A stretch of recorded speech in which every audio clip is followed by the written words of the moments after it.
성구 영신 예배를 드림에 있어서 열매로 평가하시는 하나님이라 하는 그런 제목으로 말씀을 준비를 했습니다. 왜 그런가 하면은 오늘 본문 20절에도 예수님이 말씀하시기를 이러므로 그들의 열매로 그들을 알리라, 그렇게 말씀을 하셨다 이 말입니다.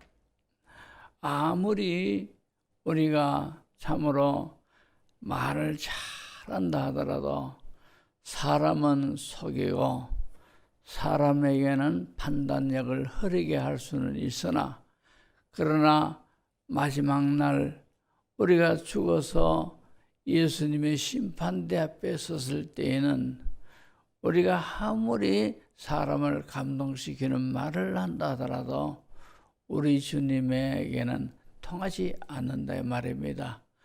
그때는 우리 주님이 우리에게 무엇을 요구하시느냐, 열매를 요구하신다 하는 것을 오늘 예수님이 말씀하고 있지 않습니까? 그러니까 우리가 신앙생활을 하면서 나는 어떤 열매를 맺었는가, 나는 어떤 열매를 맺어가고 있는가, 여기에 우리는 초미의 관심을 가져야 됩니다. 신앙 연륜을 자랑할 것이 못됩니다. 직분도 자랑할 것이 못됩니다. 교회에 이렇게 봉사했다, 저렇게 섬겼다, 이것도 자랑할 것이 못됩니다. 우린 주님 앞에서 참으로 주님이 사랑하는 성도는 이런 열매를 맺었구나, 저런 신앙의 열매를 맺었구나, 이런 것이 중요하다 이 말입니다. 어니스트 헤밍웨이를 우리는 잘 알지요. 이분이 미국 출신입니다. 그리고 소설가지요. 노벨 문학상도 받았고, 우리가 잘 아는 노인과 바다, 태양은 다시 떠오른다, 무기여 잘 있거라, 누구를 위하여 종은 울리나, 이런 등등 그죠? 제목의 책을 우리는 너무 잘 알죠. 근데 이 해밍웨이 할아버지가 누구냐 하니까 그 당시 세계적인 부흥사인 무디 목사와 아주 가까운 그런 사이입니다. 또 그의 아버지는 그냥 평신도 신앙인으로서 살겠다 하지 아니하고 본인이 직업이 의사이다 보니까 나는 내 남은 삶 의로 선교를 위하여 하나님 앞에 드리겠습니다, 이런 꿈을 가진 그 정도의 성숙한 신앙인입니다. 또한 그의 어머니도 엄격한 신앙인으로 참 자녀들을 철저히 신앙교육을 시킨 그런 사람입니다. 그래서 이 해밍웨이는 어려서부터 성가대 가운을 입고 교회 문화 속에서 자랐습니다. 그러나 청년 시절부터 신앙에서 이탈했습니다. 그리고 교회를 멀리했고 제멋대로 살았습니다. 회개하고 돌아오라는 어머니의 권고도 눈물 어린 기도도 그는 잊어버리고 세상 향락과 세상의 영화의 늪으로 깊이 빠져들어갔습니다. 거기다가 지적 교만이 하나님 앞에서 무릎을 꿇지 못하고 자신의 영혼이 하나님의 은총을 입을 그런 갈망도 없었습니다. 우리가 잘 아는 그의 작품 중에 노인과 바다 이야기를 우리는 알지 않습니까? 그 책 속에 보면은 어느 노인이 바다에 고기를 잡으러 갔습니다. 그래서 이 고기 잡는 도구로 이렇게 줄을 던졌는데 큰 고기 한 마리가 걸렸어요. 그러니까 당장 고기 잡는 그것을 업으로 했던 이 노인은 상당히 큰 고기구나. 이 줄을 잡아 당겨가지고 배에다가 실어야 되는데 줄을 당겨보니까 배에도 실지 못할 정도로 엄청난 큰 고기가 지금 이 그물에 걸렸다라는 것이 느껴집니다. 그래서 할 수 없이 이 고기가 이 그물에 걸린 이 상태로서 이제 항구를 향하여 이 노인은 노를 저어 이제 배를 몰고 옵니다. 그런데 참 힘들게 노를 저으면서 그 큰 고기를 이제 끌고 육지로 왔어요. 육지로 와서 그 줄을 당겨보니까 깜짝 놀라기도 하고 허탈하기도 했습니다. 왜 그런가 하니까 고기는 큰 고기인데 이미 보니까 뼈만 낭상하게 남아있는 그런 고기더라는 거죠.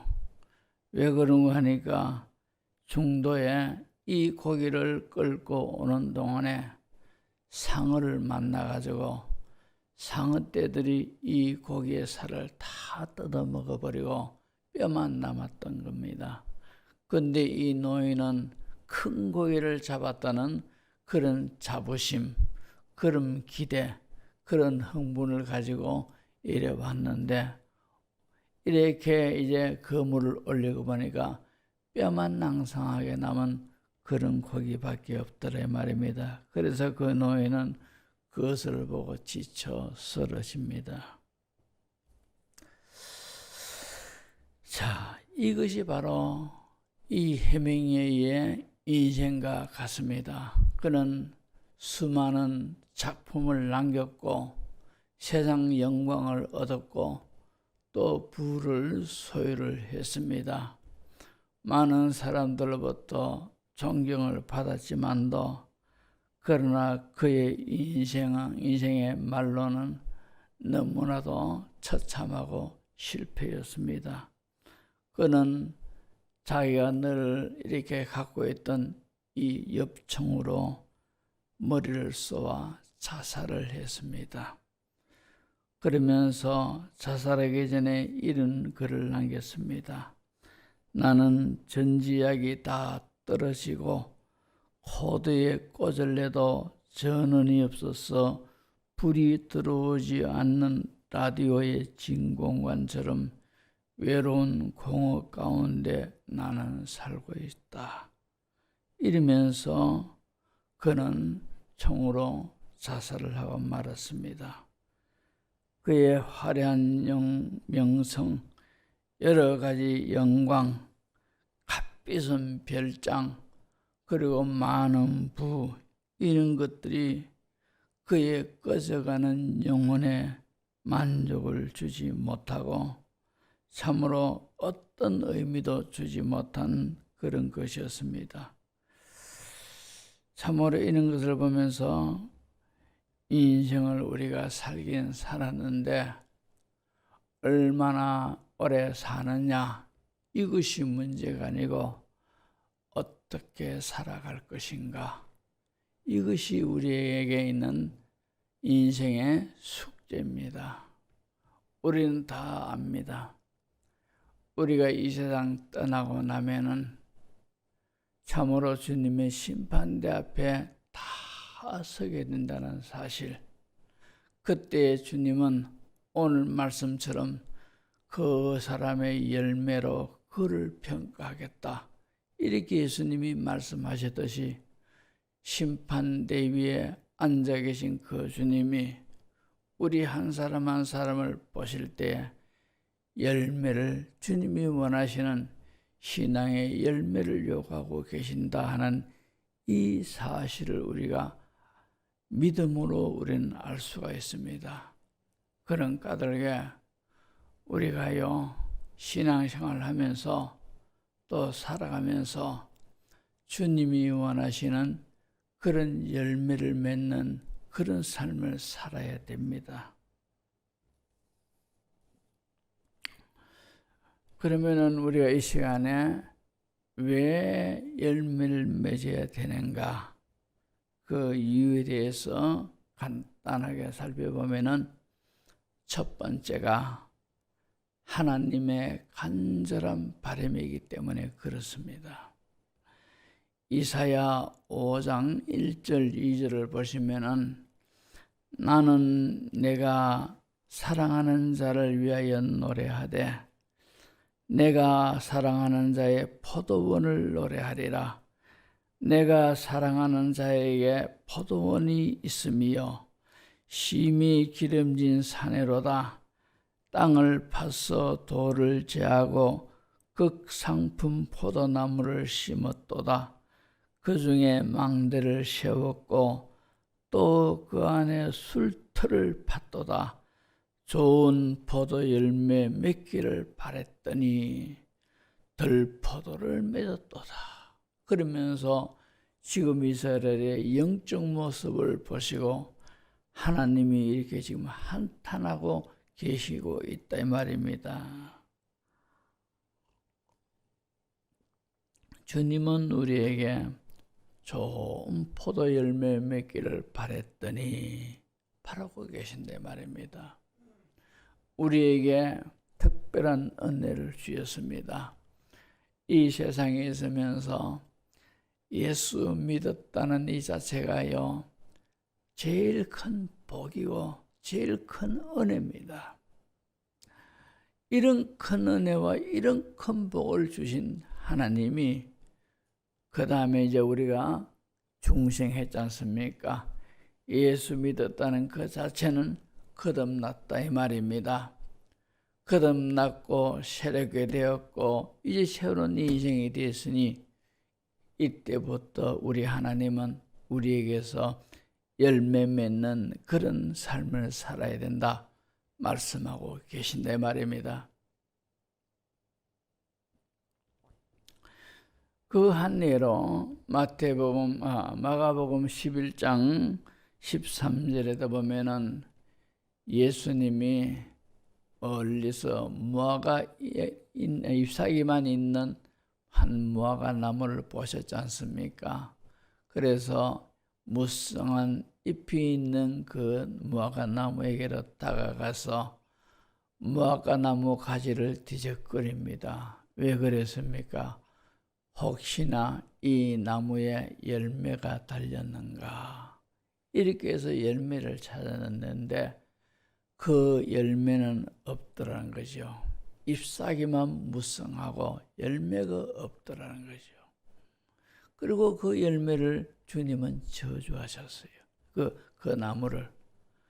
이튿날 제자들하고 예수님이 똑같이 그 길을 지나가시는데 나무가 말랐는 겁니다. 왜 그러느냐? 예수님이 저주하셨어요. 열매 없음을 인해서.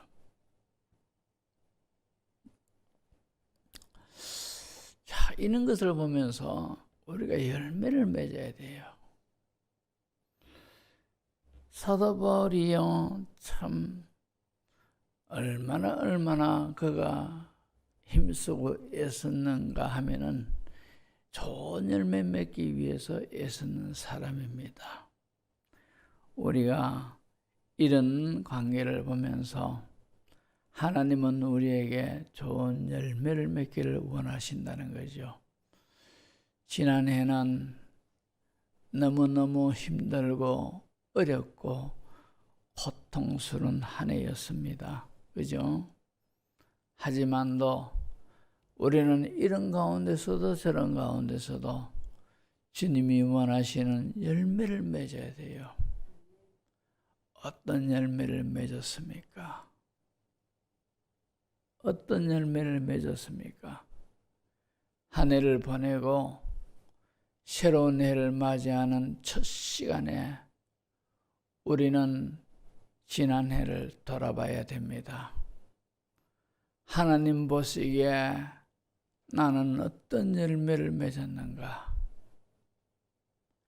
이걸 우리는 돌아봐야 돼요. 열매라는 것이 참 다양합니다. 성경에 말씀하신 열매들도 많지만도 예수 믿기 전에 내 옛사람의 그 성품들, 성격들, 혹은 성질들, 안 좋은 것들, 그지요? 그러나 예수 믿고 난 뒤에는 많이 변화된 것, 이것도 열매 중에 하나입니다. 이것도 열매 중에 하나예요.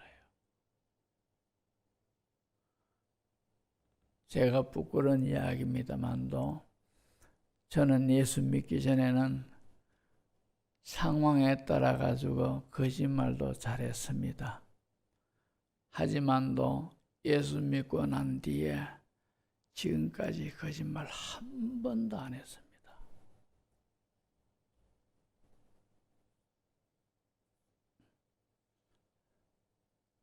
우리가 새 사람 되었으면은 새롭게 된 열매가 있어야 돼요.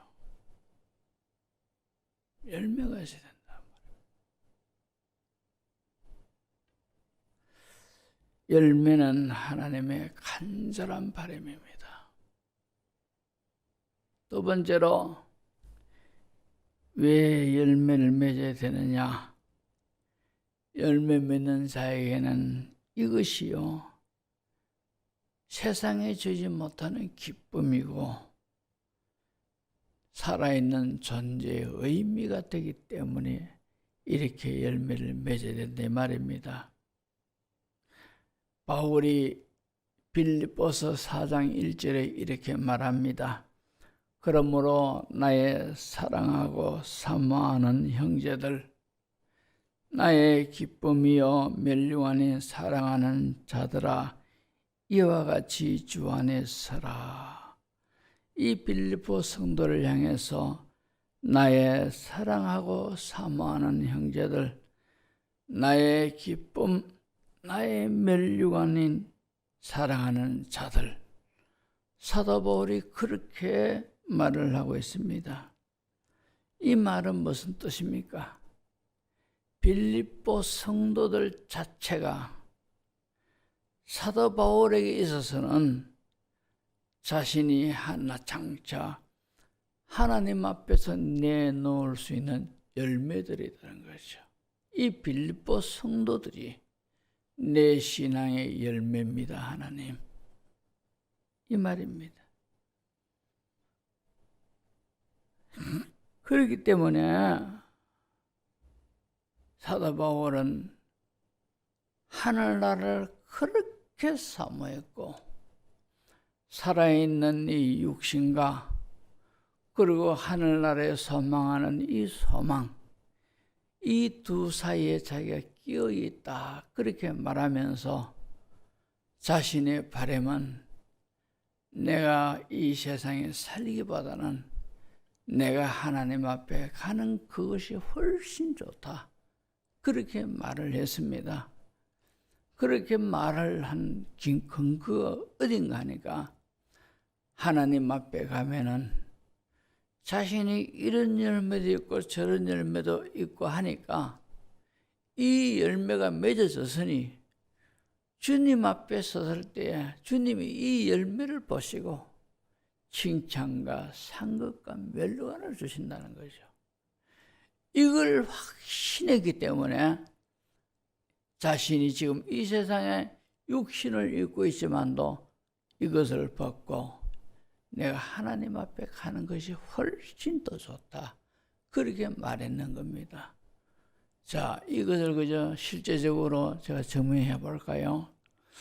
예수님을 믿어도 교회 다니도 그저 아무것도 주를 위해서 별로 한 것도 없고 겨우겨우 자신의 신앙 지키기 여기에만 그저 했는 이런 성도들은 할 수만 있으면 이 땅에서 좀 더 오래 살고 싶어 해요. 하늘나라 그 좋은 곳, 영광스러운 곳 하지만도 1분 1초라도 이 땅에 더 살고 싶어 합니다. 그러나 반대로요, 참으로 교회를 위해서 충성을 많이 하고 하나님 나라를 위해서 많이 봉사하고 섬기고 또 자신의 신앙의 인격이 많이 변화되어서 이 사람 저 사람에게 그리스도의 향기가 드러나는 냄새를 풍겼고, 그런 사람들이 나의 변화된 모습을 보고 신앙을 가지게 되었고 변화가 됐고, 이런 결과가 있는 이런 성도는요, 하늘나라에 대한 소망이 훨씬 더 뜨겁습니다. 하늘나라에 대한 갈망이 더욱더 커요. 하나님 앞에서 더욱더 강하고 담대한 그런 믿음의 용기를 갖게 됩니다.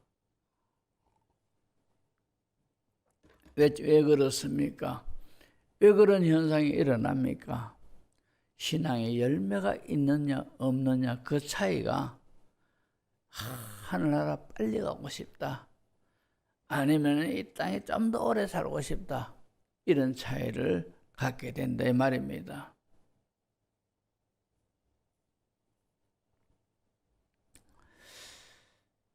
시편 51편 17절을 보면은 하나님께서 구하시는 제사는 상한 심령이라, 하나님이여 상하고 통회하는 마음을 주께서 멸시하지 아니하시리이다. 죄로 인하여서 그렇게 마음 아파하고 괴로워하고 죄한 질렸고 그렇게 자기 가슴을 두드리면서 하는 것, 이런 것도 회개의 열매라요. 갈라디아서에서 말씀하시는 그런 열매만 신앙의 열매가 아니고 자신의 어떤 변화되는 모습, 이것도 열매입니다. 주님 앞에서 죄 안 지려고 애를 쓰는 그런 모습, 이것도 신앙의 열매고요. 그런데 죄를 지는 걸 엿사로 지는 건요, 그런 쪽에 열매가 없습니다.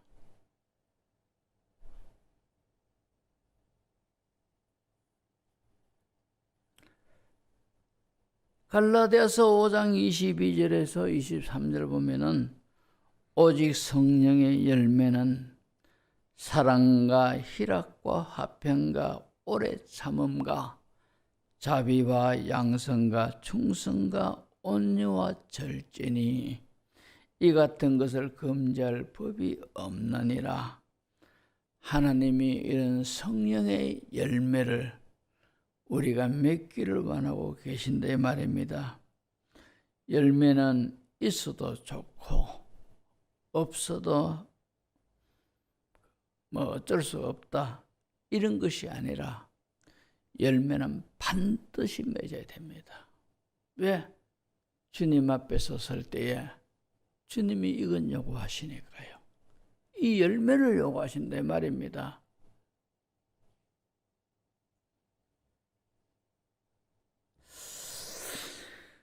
성경은 열매 맺는 원칙을 말씀하고 있습니다. 첫째는 주 안에 거하는 그런 삶이어야 됩니다. 요한복음 15장 5절을 보면은 나는 포도나무여 너희는 가지라. 그가 내 안에 내가 그 안에 거하면 사람이 열매를 많이 맺나니 나를 떠나서는 너희가 아무것도 할 수 없음이라. 나무 대신 예수님, 그 안에 붙어 있어야만이, 그 주님 안에 살아야만이 열매가 맺어진다 이 말입니다. 말씀 안에서 내 모든 것들이 거기서 살아야 하리시. 내 신앙의 모든 것들이 주님과 동행하면서 살아야지. 그렇게 살면은 자동적으로 신앙의 열매가 맺어져요. 그러나 주님과 동행하지 아니하고 하나님 말씀 안에 거하지 아니하고 내 감정, 내 기분, 내 생각대로, 내 상황대로 편리주의로 살아가면은 열매를 못 맺습니다. 틀림없습니다.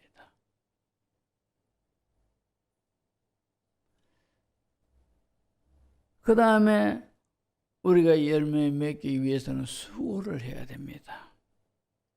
시편 126편 6절에 울며 씨를 뿌리러 나가는 자는 반드시 기쁨으로 그 곡식단을 가지고 돌아오리로다. 울면서 씨를 뿌린다는 거죠.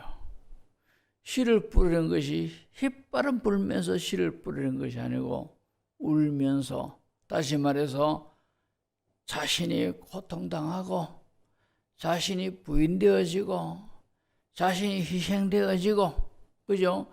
그런 일들이 많다 이 말입니다. 이런 것을 울며 이렇게 표현하고 있습니다. 우리가 신앙에 원하는, 하나님이 원하시는 열매 맺으려면은 이런 것들이 따라져야 돼요. 내 자신이 버려지지 아니하고, 내 자신이 포기되어지지 아니하고, 내가 살아가자 펄펄 뛰고 이러면은 열매를 맺을 수 없지요. 내가 성질이 올라오더라도, 내 것을 꽉 쥐고 싶더라 하더라도, 그러나 열매 맺기 위해서는 내가 죽어야 될 때가 있고, 내 것을 참으로 내놔야 될 때도 있고, 그런 것들이 요구된다 말입니다. 그래야만이 이것이 바로 씨를 뿌리는 행위고, 나중에는 기쁨으로 그 곡식단을 가지고 오게 되는 신앙의 열매가 맺힌다 말입니다. 고린도전서 3장 6절에 바울이 말합니다. 나는 심었고 아볼로는 물을 주었으되 오직 하나님께서 자라나게 하셨나니. 그러니까 심는 사람이 있고 물 주는 사람이 있고, 복음을 위해서 심는 사람이 있고 물 주는 사람이 있고, 그런 사람들이 다 전도의 열매를 맺는 사람이라요. 전도 열매를 맺고 싶습니까? 심으십시오. 물을 주십시오. 그러면 전도의 열매를 맺을 수가 있습니다. 누가복음 19장 22절에서 23절 보면은 주인이 이르되 악한 종아, 내가 네 말로 너를 심판하노니 너는 내게 두지 않는 것을 취하고 심지 않는 것을 거두는 엄한 사람인 줄로 알았느냐? 그러면 어찌하여 내 돈을 은행에 맡기지 아니하였느냐? 그리하였으면 내가 와서 그 이자와 함께 그 돈을 찾았으리라. 그렇게 말씀하고 있습니다. 여러분, 분명히 아시기 바랍니다. 우리가 이 세상 떠나고 나면은 히브리서에서는 이렇게 말합니다. 한 번 죽는 것은 사람에게 정해진 것이요 그 후에는 심판이 있으리니. 선악간에 신불신간에 심판이 이루어지고 있어요. 그 주님 앞에서, 주님의 심판대 앞에 우리가 한 번 죽고 난 뒤에는 그 우리의 영혼이 주님의 심판대 앞에 서게 되어 있어요. 불신자들도 서게 되어 있습니다. 그러니까 이 세상에 잘 사는 것이 어떻게 잘 사느냐? 살아있을 때에 내가 주님이 원하시는 그런 신앙의 열매를 많이 맺는 것이, 이게 최고로 잘 사는 삶이요 최고로 귀하게 사는 삶입니다.